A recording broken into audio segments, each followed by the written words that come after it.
Innocent until. Rest in peace, DMX. He said, here we go again. You know, man. How y'all doing out there, man? My car's not on, so I don't know what the weather is. I usually read it from my car screen. If you know, I sit in my car and chill and make these vlogs. I do have some water, though, so let me get my water prepared.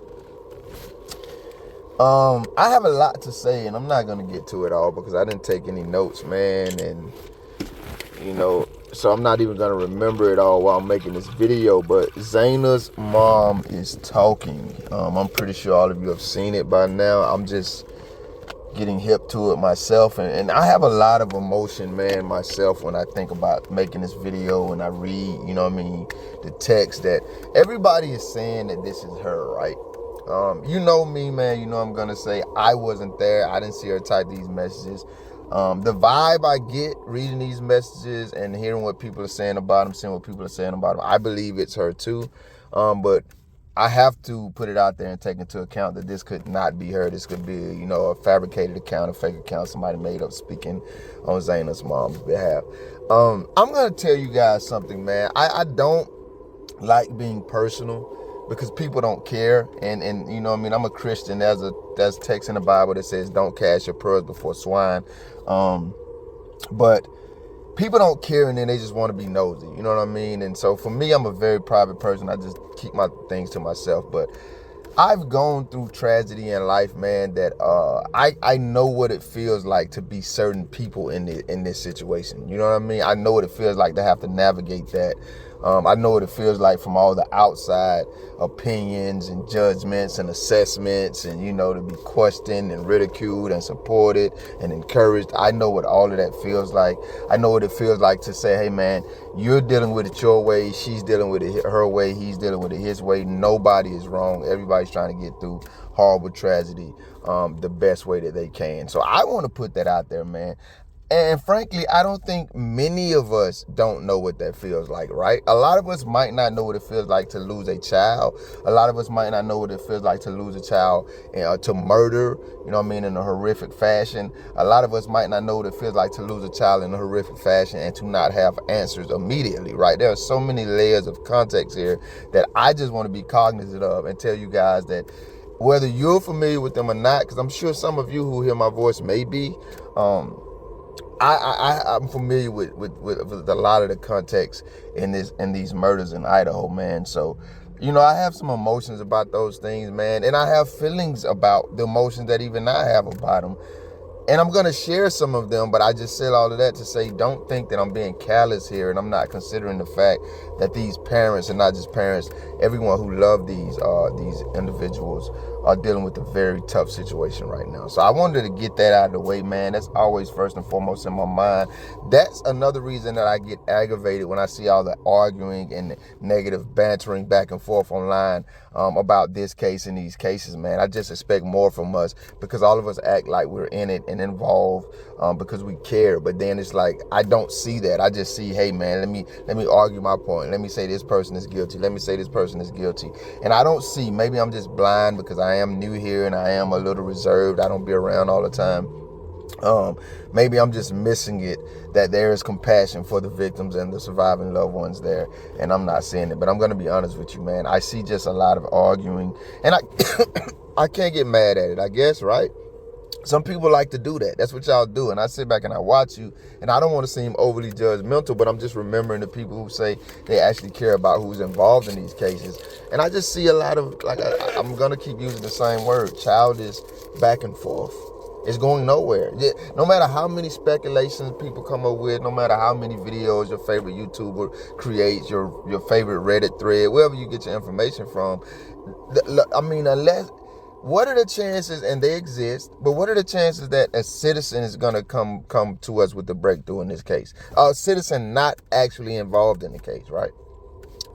They exist, but I think they're very slim, right? We're going to get the information we need either from a confession from somebody or from law enforcement, or we're not going to get it, right? Or the defense or prosecution or a private investigator is going to find out. Us average people who are bantering back and forth on social media platforms, more not likely than likely, we're not going to be the ones that come out with the truth in this case, the answers that we want, right? So for me, I just look at it like, why y'all wasting so much time, man, when there's so many other things you could be doing? Like Ethan's mom said, I forget her name because I haven't called her in so long, but Ethan's mom said, I'm not going to trial, and there's a lot of things involved in this case I choose to separate myself from, because it's not going to change what happened, right?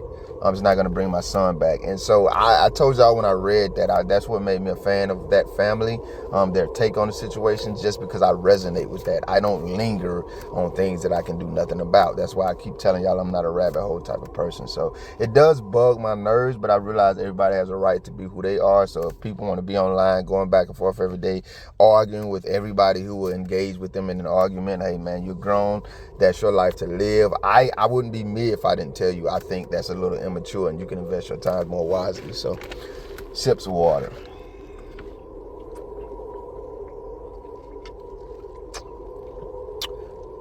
I was sick, guys. I'm feeling a little better, praise God. Trish, I hope you're feeling better too. Whoever's not feeling great, I hope you're feeling better. Miss J, I haven't seen you in a while, young lady. I pray all is well with you. Just saying, I haven't seen you in a while. I pray all is well with you. I realize when I'm not putting out content, it kind of takes me out of the algorithm. That is a thing. I'm cognizant of that.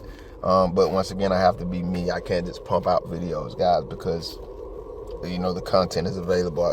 My heart has to be in it. So if you're not seeing videos, just go to the get notifications or whatever. I would suggest, and you want to, go to the videos tabs, go to the shorts tabs or whatever, They're there.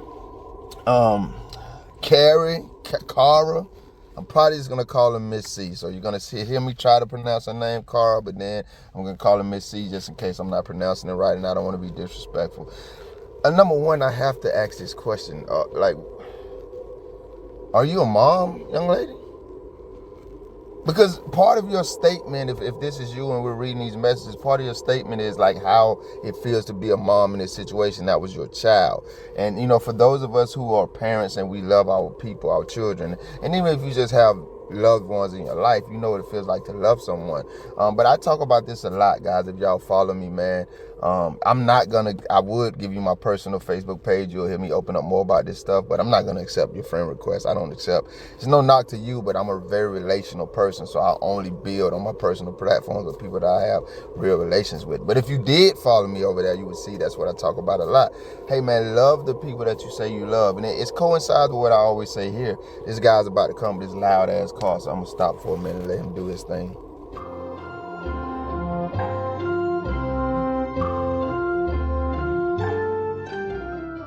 What I speak about over there, it coincides with the message that I give a lot here, man. Like, be involved in things because your heart is actually in it and you actually have genuine compassion for people.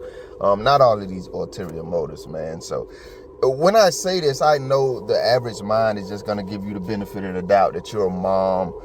And so that means we're just supposed to believe that you are involved and you're a natural nurturer and all these things. But I have questions. I don't know the answer to these questions. I'm not asking rhetorical questions here to be sarcastic. Like, I know the answers. But are you a mom? Were you a mom? Because I hear things that you had going on in your life, and I'm not condemning you for them. I've had things going on in my life. We all have. We've been up. We've been down. A lot of people have recovered from things that they struggled with in the past. So I'm not condemning you here. But are you a mom? That's what I would want to know. Were you a mom? Like, were you actually mothering your daughter, or are you just taking advantage of an opportunity, a grief opportunity, like a lot of people do? You see a chance to be the center of attention because it's a grieving moment, and hey man, I could grab the spotlight right here because the grief is going to be centered on me. That's a question that I ask that may offend some people, but frankly and respectfully, I don't give a damn if you're offended, because I'm free to have my own opinions and think my own thoughts just like you. So I would have that question for this mom. Were you actually a mom, or are you stepping into the spotlight of grief to look like this superhero right now? Did you actually have a relationship with your daughter? Did you mother your daughter? One of the questions you asked was about a fight that maybe Ethan got into that night, and then you literally said, I know about it because she spoke to her father that night. I got questions about that. Can we take your word about that? Because that's second and third party information. Her dad, the one that you said she spoke to about it, so he wasn't even there. You said that, you're implying that's where you got the information from. But can we trust you? Can we take your word on that? Once again, I'm not being disrespectful or sarcastic here or rhetorical. I don't have the answer to these questions. These are just questions I'm putting in the air so that we could think through these things critically.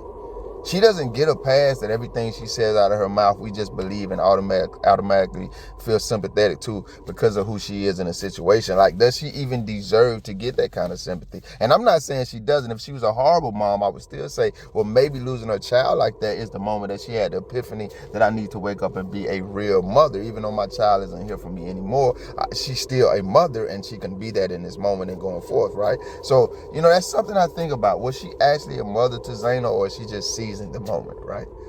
And then we get into some of these questions that she had that I think are very fair, because I want to reiterate, no matter what type of parent she was while this young lady was alive, that's still her daughter. She's still a parent, and I'm pretty sure if it's not even the worst grief, she feels some type of grief here. She may even feel worse if she wasn't the type of mother that she would want to be while Xana was alive. Now she will never get that opportunity again, and that can make her even feel worse. Sips water. But she has some questions.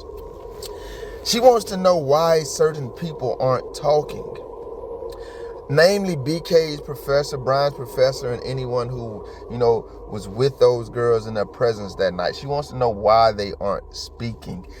My first response to that is I still didn't see, am I missing it? Did I just get the messages that are, allegedly coming from her in partial messages? Because I didn't hear you ask why the roommates aren't talking, young lady. If you want to know why the people who were with your daughter and her friends that night aren't talking, which you were adamant about, you was like, hey, why wouldn't they be saying anything? If you were in that situation, wouldn't you be saying something? Wouldn't you want the people that were with your child to be? You were adamant about that. I didn't hear you mention the surviving roommates once. Why? You're asking all these adamant, passionate questions of the general public, and I'm pretty sure you were asking them of the investigators too. Why? Now, I have a question for you. Why did you skip over everyone who was potentially with your child and her friends that night? Why did you mention everyone and you skipped over the two that were definitely with them? The roommates, or definitely had the most potential to be with them, because there are rumors that maybe Bethany wasn't even there that night. I don't know. All of these are rumors and rabbit holes that we keep throwing out there trying to solve the case. But why would you leave them out if you're so passionate about knowing why the people who were with your daughters that night and your daughter and her friends that night aren't saying anything? These two ladies aren't saying a damn thing. I'm going to give you a defense for them and everybody else that you mentioned, man. The way that this case and any criminal case unfolds, I wouldn't be saying a damn thing either, to be honest with you.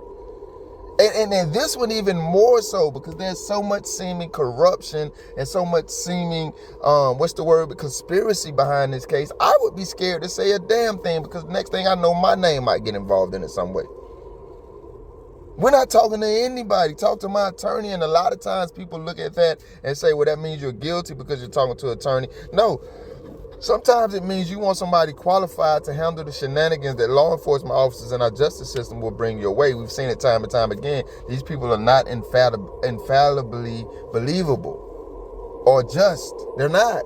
So a lot of them are corrupt as hell. So you have to take into account, especially when now, and I know this happened 6+ months later, but it's still going on, when you have a witness who does step up and say something, the FBI show up at her house a couple of nights later, if it wasn't the next night, Miss Gabby V.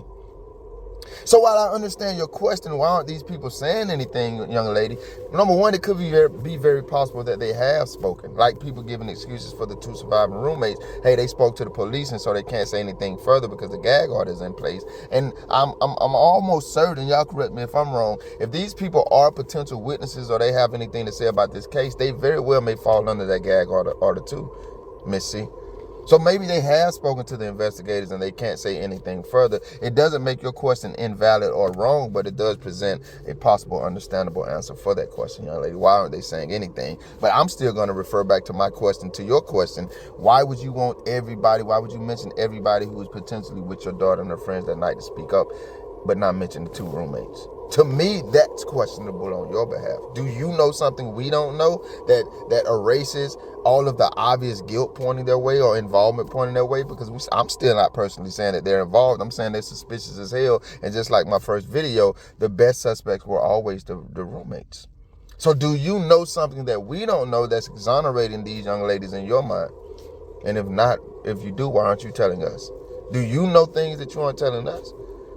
Because I'm going to be honest with you. I'm very polite and respectful, but I know what they're saying about your character. They're saying you were an addict. They're saying you've been incarcerated for some crimes since your daughter passed away. They're saying a lot of things about your character, and it doesn't make you a horrible person, but just like some things that Bryan did and some things that these surviving roommates did, open them up to some fair questions we have. Some of the things that you have been accused of, some of the alleged things on your resume makes you susceptible to some fair questions we have for you too, young lady. I'm sorry. This is innocent until you don't get a pass just because you're a mom. You can't just wave that wand in my face and then everything's going to be okay. We want to know what happened in this case too. Why are you speaking now? Your daughter and her friends have been dead for almost a year now. What makes you come out now and ask these questions? And once again, I think your questions are fair. Yes, we would want a full investigation, but how do you know that hasn't happened? I reiterate. How do you know these people haven't spoken to investigators? What do you know that you're not telling us? But I just want to also reiterate, guys, when you're talking about these cases and people aren't speaking, and this could apply to the roommates too, a lot of times, man, people just don't want to be involved. Because the next thing you know, your name and your reputation and your livelihood and your career and possibly your liberty will be tied up into something and threatened by something that you had absolutely nothing to do with. We've seen it time and time again. Clemente Aguirre went to the store, was walking home from the store. I detailed this in one of my videos. I can't remember which one it was. Multiple videos, actually. Walking home from the store, he sees two elderly ladies stabbed up and bleeding to death. He stops to help them, and then in his mind realizes, hey, man, I'm not even supposed to be in America. I think he might have been illegally here. Don't quote me on that part. But he did realize, hey, man, they may accuse me of this crime and I can't prove I didn't have anything to do with it. He ends up leaving the scene. The ladies die, and then he goes to prison for 14 years, 10 of them on death row for a crime that he absolutely did not commit. The irony is that the daughter, so the women that were stabbed, were a mother and a grandmother, and the entire time Clemente was in prison and on death row for the daughter. So we got three women here, family members, was running around the town telling people that she did it and that she'll do the same thing to them that she did to her mom and grandma. And all Clemente did was go to the store one day and come back and see these women, bleeding to death and wanted to help.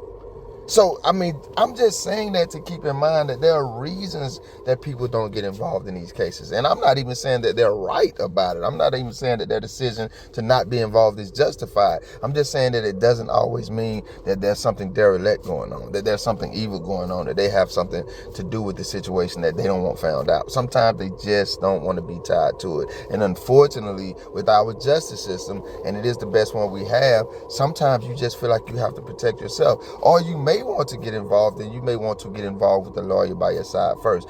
I don't suggest that anybody, if you know me, you know this, I'm a cop watcher. I police to police, have great interactions. Sometimes I have interactions where I have to put them in their place. One of them might end up with me dead, bleeding on the pavement somewhere. I don't know. Life happens how life is supposed to happen. But I'm saying that to say, with my history and the knowledge I have, I don't recommend anybody talking to cops without a lawyer present. That's just the bottom line. And then you need to make sure that you have a qualified lawyer, because your lawyer might be a sellout. So that's just a protective, ventilation that you need to put around yourself anytime you're dealing with our justice system, because it doesn't always get things right, you know what I mean? And sometimes unfortunate people and everyone standing behind them suffer because of that. So I think this is an interesting development. I don't know if she's going to say more. I do think this also just taints the case further, because it gives people something to talk about. And much like with the G family, the Kohberger family, forgive me if I'm saying their name wrong, a lot of people are going to speculate and assume that just because she's saying things, especially with her being a mom, that makes the things that she's saying out of her mouth correct. And I think that's why it's incumbent, grief aside or grief included, when you're in these type of situations, I think you have a responsibility to speak responsibly as well. Because now that you're coming out saying, hey, why isn't Bryan's professor speaking? Why isn't this person speaking, that person speaking? And I think she said everybody who was involved that night or around them should have to testify. You're now painting a cloud of suspicion over these people. And you have irresponsible people out there that are going to take that and they're going to run with it. Like, hey, because she's saying that, they need to testify, they need to speak, and they're not doing it, that means they're guilty of something.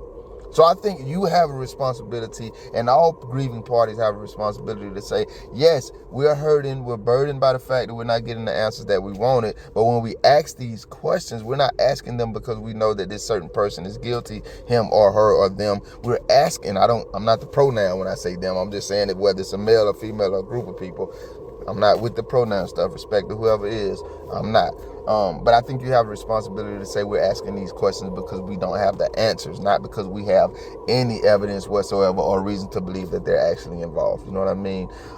And that was one more thing that I said. I almost had it and I was talking, so I didn't lock in on it.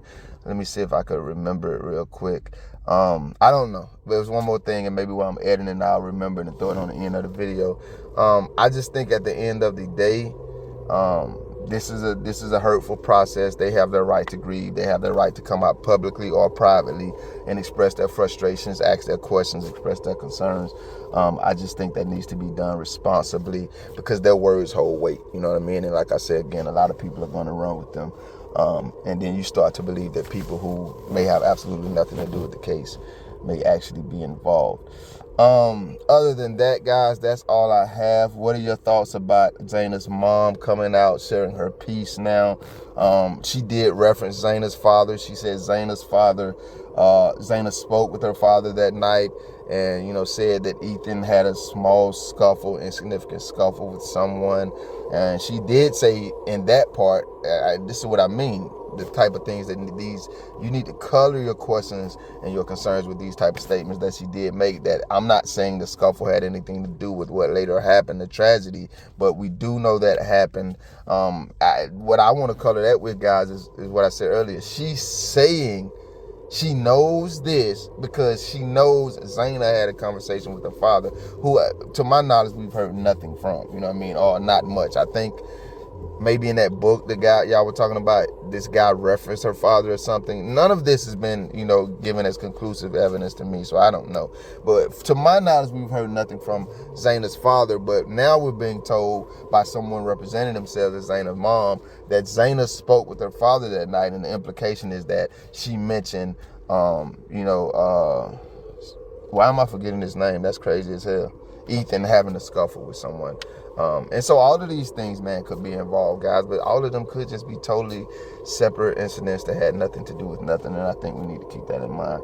Interested to hear your thoughts about it, man. I did want to just spend some time with y'all. So part of this is me doing what I say I don't do, just creating content to create it, but that's a very minimal part of it, because I promise you, even that part of it is just inspired by me wanting to spend some time with y'all. I enjoy making these videos. I enjoy reading the responses that you guys give. Before I made this one, I was thinking to myself, I'm going to appreciate this one, because if you guys respond like you usually do, for me, some questions that I have are going to get answered in the comment sections, because you guys do educate me a lot, and I'm grateful for that. And then the other portion of this is, like I said, I just had some thoughts that I wanted to share, and to my knowledge, I only missed one because I was thinking of it when I was talking earlier, and then it slipped my mind. But I had some thoughts I wanted to share, namely that I know, some of the grief that they're feeling. I've had to navigate it before with my family members and loved ones. I want to be sensitive to the grief that they're feeling. And I want to be adamant that them being grieving loved ones right now, whether they're parents or distant associates, but they love these victims, it doesn't exonerate them from, some fair questions themselves. And I know a lot of people think it does. Like, we shouldn't be asking them this, and we shouldn't be saying this to them, and we should just be taking everything they say at face value and running with it. And unfortunately, that's not, I'm not even going to say unfortunately, I would say fortunately, that's not how a successful world of justice works. Until we have answers, everybody is open to fair questions and respectful questions, including the grieving loved ones, once again, from the parents to the distant associates who care for the victims involved. So tell me what your thoughts are, man. We'll get back more. I think Bryan's next hearing is coming up.